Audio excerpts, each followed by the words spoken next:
People are who they are only because of what they believe and what they have held like that. The more conclusions you make, the less alive you become. This is all that's happened to people. This is not knowledge. This is just conclusions that you're drawing about everything.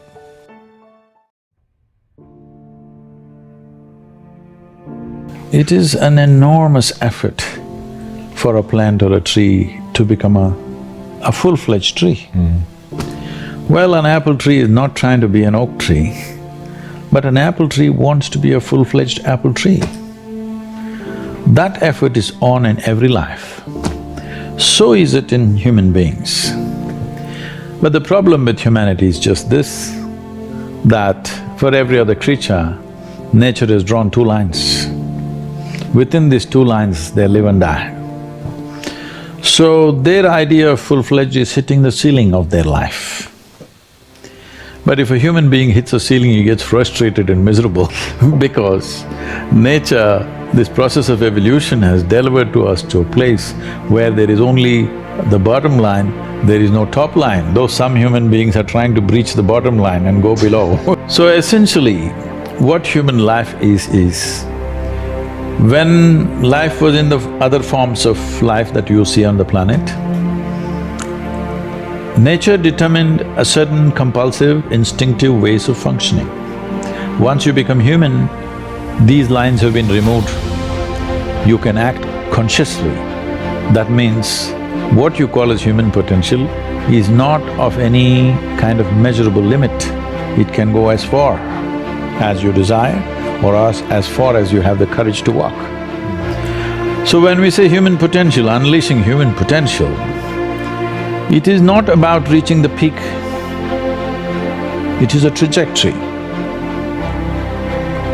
Because what our life is a combination of a certain amount of time and energy.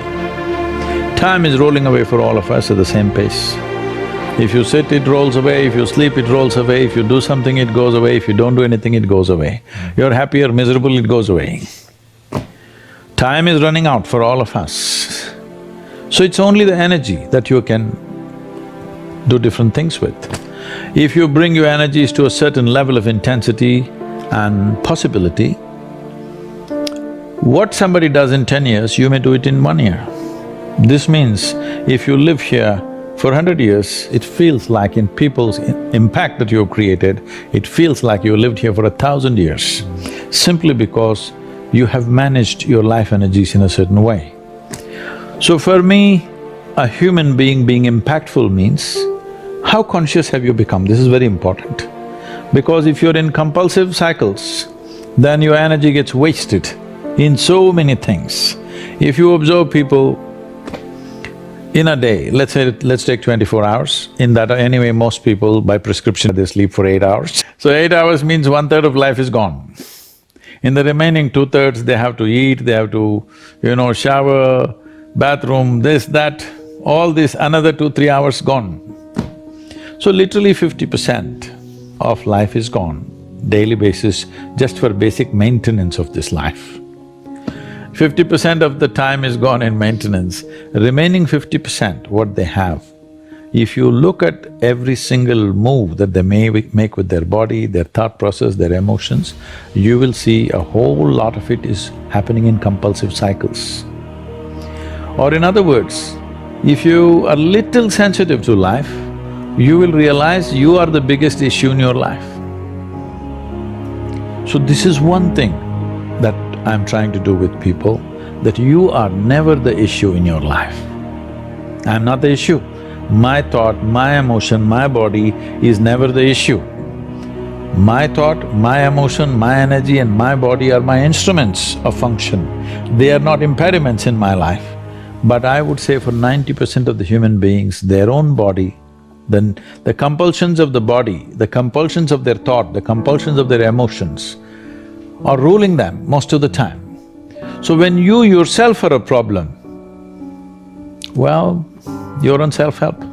Everybody wants a solution, but nobody wants to delve into the problem and see what is the nature of the problem that we have. The nature of the problem is like this. Why are we compulsive? What is it that's compulsive about us? Compulsion means we are going to the same place again and again. That means we are going in circles. The nature of physical existence in the universe is such, whether you take an atom, an individual atom, or the cosmic space, everything that's physical is always in cyclical movement. The atoms are doing their circles, the solar system is doing its stuff, the galaxies are doing their stuff, our own bodies are going through cycles. In fact, we are born because of the cycles in our mother's bodies, that's why we are born. So, entire physical nature is born out of cyclical movement, that means compulsiveness. So do not misunderstand compulsiveness as something bad, it's the basis of your existence. It is a good platform, but you're supposed to stand on the platform and act. Right now you have become the platform, so somebody else will dance on you. Many ways to look at it. One of the simplest ways to see it is, all human experience has a chemical basis to it. Right now, let us say you're joyful. If we look at your chemistry, it'll be in a certain way. Let's say you're miserable. If you check your chemistry, it'll be a completely different way. Now we have a technology that with which you create a chemistry of blissfulness. So my chemistry is blissful, doesn't matter what's happening. The drama around me is happening in so many different ways, but this is a privilege that I've kept for myself.